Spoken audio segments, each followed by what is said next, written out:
What up, guys? Welcome to your 160th Android tutorial for the new Boston.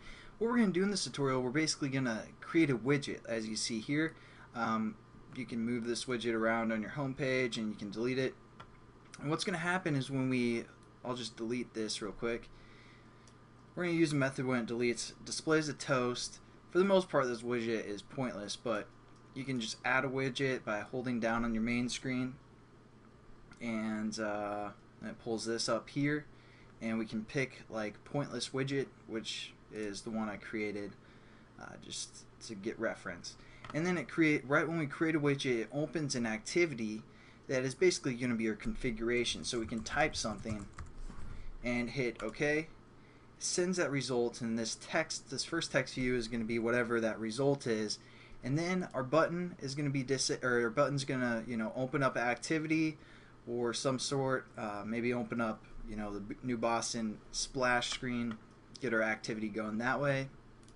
And also this last text view, it's going to just display a random number every like half an hour or however often our widget updates. So as for now, we just created it and it's not displaying a number, and we might actually disable this button and wait for half an hour as well, something like that. But that's pretty much what we're going to create, just a pointless widget for the most part. So let's just get into it. The first thing that we're going to do is just set up our classes so you guys can keep them open for the next few tutorials if you choose. So what we're going to do is we're going to set up two classes, one to basically be our widget and handle all of the widget activities and methods and all that stuff, and then we're going to create a new class that's going to be popped up when we first create our widget on the person's device, so we can do some sort of configuration. The first class, we're going to call it pointless widget because it's pretty much pointless, but whatever. So we have that class created. We also need to create one new class to be our configuration, so we're going to say Widget Config, something like that, and those are going to be our two classes that we're going to work with. Now we have to define these classes in the manifest, and it's going to be a little bit different than what we have done previously. Not much different, but a little bit. So within our manifest here, within the application brackets, we need to set up both those classes. One is going to be a receiver, which is our widget, because basically it's a broadcast receiver that's going to receive updates, whenever we tell it to update and all that good stuff. So basically our widget class is going to be that receiver, and our other class is actually going to be an activity, but we need to configure it so right when our application starts, it's going to open up that activity. So again, the first one we need to create is a receiver, which is different because before we worked with activities. And again, we just need to call the name, so we're going to say Android name is equal to, and then dot pointless class or pointless widget. And we also, if you choose to give it a label, we're just going to copy the label from all of our other classes and paste it. And there we go. We're going to open up some space for this receiver, and we're going to add an intent filter, and basically we're just going to give that some space as well. And what we're going to do within this intent filter is set up an action name. There's a few different names that we can, or there's a few different action names that we can refer to when making a widget, but this one's going to be our update.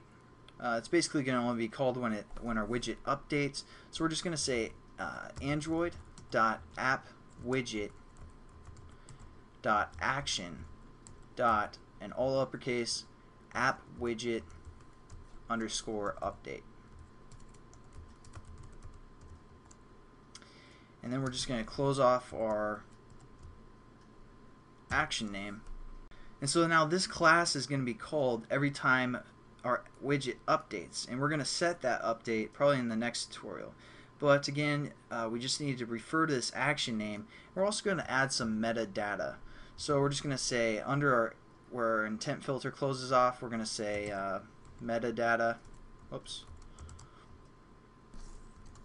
And we're going to give this a name. Android name is equal to Android.appWidget, again, dot provider.